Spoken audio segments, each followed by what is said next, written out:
गुरुर्ब्रह्मा गुरुर्विष्णु गुरुर्देवो महेश्वरा गुरुर्साक्षात् परब्रह्म तस्मै श्री गुरुवे नमः। मैं अपने गुरुदेव महादेव के चरणों में कोटि कोटि प्रणाम करती हूँ। माँ भवानी के चरणों में कोटि कोटि प्रणाम करती हूँ। अपने गुरुदेव महादेव का कोटि कोटि धन्यवाद करती हूँ। सभी देवी देवताओं के चरणों में कोटि कोटि प्रणाम करती हूँ। तीन सूत्र के दाता भ्राता श्री हरिंद्रनंद भैया के चरणों में कोटि कोटि प्रणाम करती हूँ और उनका कोटि कोटि धन्यवाद करती हूँ, जिन्होंने हम सभी को गुरु के तीन सूत्र देकर शिव शिष्यता का मार्ग दिखाया। नमः शिवाय, नमः शिवाय, नमः शिवाय। सभी गुरु भाई बहनों के चरणों में कोटि कोटि प्रणाम करती हूँ। सभी का बहुत बहुत धन्यवाद करती हूँ। आज हम सुनेंगे निवर्तमान काल में शिव गुरु और दया की याचना। निवर्तमान शब्द का अर्थ होता है वर्तमान से पहले। कहा जा सकता है जो समय बीत गया अर्थात भूतकाल। आप जानते हैं वेद हमारा सबसे पुराना साहित्य है। वेद से पुराना कोई साहित्य इस देश में उपलब्ध नहीं है। चारों वेदों में शिव मूलतः रुद्र के रूप में जाने गए। अंतिम वेद अथर्ववेद में रुद्र को शिव, शंकर, पशुपति, महादेव, भव, सर्व, ईशान आदि नामों से जाना गया। वेदों के बाद जो समय आया वह समय सूत्रों के, अरण्यकों, उपनिषदों और पुराणों का इतिहास है। पौराणिक काल में शिव के गुरु रूप का उल्लेख प्रचुर संख्या में मिलता है। शिव पुराण के विद्येश्वर संहिता में उल्लेखित है, जहाँ देवतागण भगवान शंकर की स्तुति इस प्रकार कर रहे हैं। सकलाकल रूपाय संभवे गुरुवे नमः, अर्थात आप सद्गुरु हैं एवं शंभु हैं, आपको नमस्कार है। शिव पुराण की रुद्र संहिता में यह उल्लेख भी मिलता है कि महादेव जी ने कहा, विधातः मैं जन्म और मृत्यु के भय से युक्त अशोभन जीवों की सृष्टि नहीं करूँगा, क्योंकि वे कर्मों के अधीन हो दुख के समुद्र में डूबे रहेंगे। मैं तो दुख के सागर में डूबे हुए उन जीवों का उद्धार मात्र करूँगा। गुरु स्वरूप धारण करके उत्तम ज्ञान प्रदान कर उन सबको संसार सागर से पार करूँगा। दया की याचना। आज शिव की शिष्यता में करने योग्य तीन सूत्र प्रतिपादित किए जाते हैं। तीनों सूत्र का प्रयोजन है कि शिव के गुरु स्वरूप से इन सूत्रों के सहारे एक शिष्य का जुड़ाव हो सके।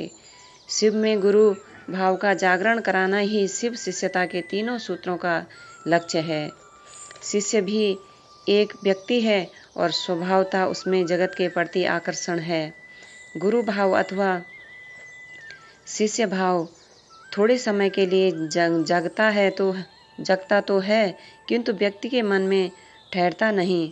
उदाहरण स्वरूप किसी अपने की मृत्यु के बाद शमशान में शव दहन तक के वक्त ऐसे आध्यात्मिक भाव मन में उठते तो हैं कि यह धरती रहने की जगह नहीं, एक दिन हम सभी को यहाँ से जाना होगा। मृत्यु तो अवश्यम भावी है आदि, किंतु घंटे दो घंटे बाद ये विचार समाप्त हो जाता है। मन वापस सांसारिकता में विलीन हो जाता है।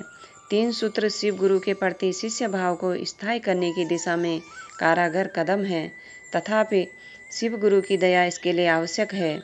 आप जानते हैं कि भारतीय अध्यात्म अब तक गुरु कृपा के गीत गाता आया है। यह गलत नहीं है।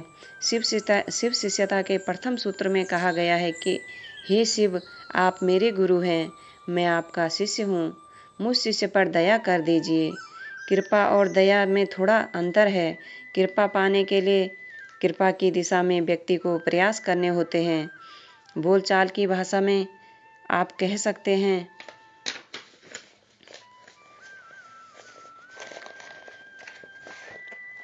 करोगे तब ना पाओगे, यानी कृपा के लिए थोड़ी बहुत योग्यता एवं उस दिशा में प्रयास की आवश्यकता है। कृपा नियमों के दायरे में चलती है और दया नियमों से परे है। आपको शेक्सपियर की कहानी द मर्चेंट ऑफ वेनिस का वह दृश्य याद होगा जिसमें पोर्सिया के न्यायालय में शायलॉक ने मुकदमा दायर किया था कि अंटोनिया उसके पैसे नहीं लौटा रहा है और लिखित समझौता था कि निर्धारित समय में पैसे नहीं लौटाने पर शायलॉक आधा पौंड मांस अंटोनिया के कलेजे से निकाल लेगा।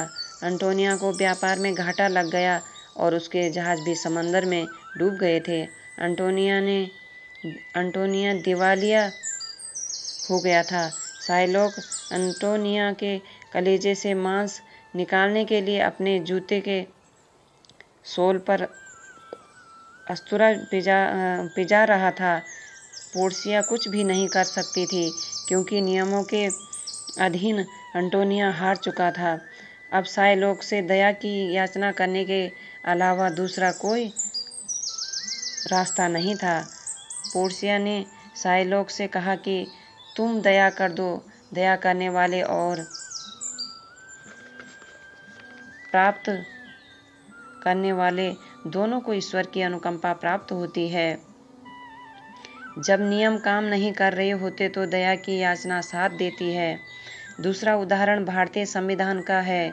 माननीय सर्वोच्च न्यायालय के द्वारा सजा प्राप्त व्यक्ति को भी महामहिम राष्ट्रपति के यहाँ दया हेतु याचना करने की सुविधा का प्रावधान है। यह प्रावधान बताता है कि दया की परिधि नियमों से बाहर है। व्यक्ति शिव को अपना गुरु मानता है। शिव उसके गुरु होते हैं जो विश्व गुरु हैं, जगत गुरु हैं, गुरुओं के गुरु हैं। इतना ही नहीं, शिव को ईसा पूर्व रचित वाल्मीकि रामायण में ब्रह्म गुरु कहा गया है। उन्हें गुरुआधिपति यानी गुरुओं का राजा कहा गया है। शिव की सर्वोच्च सत्ता को हम आप अपना गुरु मानते हैं, उनका शिष्य होने हेतु संकल्पित हैं, तो एक मनुष्य उस विश्व गुरु से दया ही मांग सकता है। करने और फिर उनसे पा लेने का दुस्साहस कुछ अटपटा सा लगता है। अतएव शिष्य अपने गुरु शिव से दया की याचना करते हैं, वे कृपा शब्द का प्रयोग नहीं करते। शिव शिष्यता के प्रथम सूत्र की पहली पंक्ति में कहा गया है कि हे शिव आप मेरे गुरु हैं।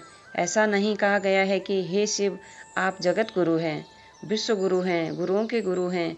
यह सत्य है कि दया की मना स्थिति में ही दया प्राप्त होने की संभावना बनती है। दया एक भाव है, अतएव दया प्राप्त करने के लिए भी दया की याचना के साथ भाव का युक्त होना अनिवार्य है। मन की दयनीय स्थिति में ही दया संभावित है। आप कहेंगे कि प्रथमतः तो एक शिव शिष्य बोली में अथवा मूक संवाद से ही दया मांगने की प्रक्रिया में प्रवेश करता है। यह इसलिए है कि शिष्य के मन का सने सने अपने गुरु से दया मांगने का स्वभाव हो जाए। दया मांगने की मन की स्थिति तो कालांतर में आनी ही आनी है। साफ श्री हरिंद्रानंद जी का अनुभव है कि कई बार संकट की घड़ी में मंत्र याद नहीं आते। आदमी नियम निरूपाय हो जाता है और अपने गुरु से दया की याचना ही संकट से उबारती है। जहाँ तक शिव शिष्यता के प्रथम सूत्र में दया की याचना का उल्लेख है, उसके लिए विभिन्न आयाम अनेकानेक है। कहा ही गया है, मंत्र मूलम गुरुर्वाक्यम, ध्यान मूलम गुरुः पद्मम, पूजा मूलम गुरुः मूर्ति, मोक्ष मूलम गुरुः कृपा। यहाँ गुरु कृपा शब्द का प्रयोग हुआ है। हम लोग तो दया मांगने की बात करते हैं, करने और पाने की बात उस सर्वोच्च गुरु से की ही नहीं जा सकती। सत्य है कि गुरु की दया गुरु आदेशित अनुसार करने भर से मिलती है। आप जानते हैं कि यह स्थापित तथ्य है कि गुरु की दया अहेतुकी होती है। शिव के शिष्य इस तथ्य को स्वीकार नहीं करते क्योंकि गुरु कृपा अथवा गुरु की दया का कारण उनके द्वारा दिए गए आदेश की आधारशिला पर खड़ा होता है। अंततः शिष्य के लिए गुरु आदेशित कर्म अनुकरणीय है। यह बीज तो कालांतर में पल्लवित एवं पुष्पित होता है, जिसकी आध्यात्मिक सुगंध स्वयं एवं परिवेश को सुवासित करती है। नमः शिवाय। नमः शिवाय। नमः शिवाय।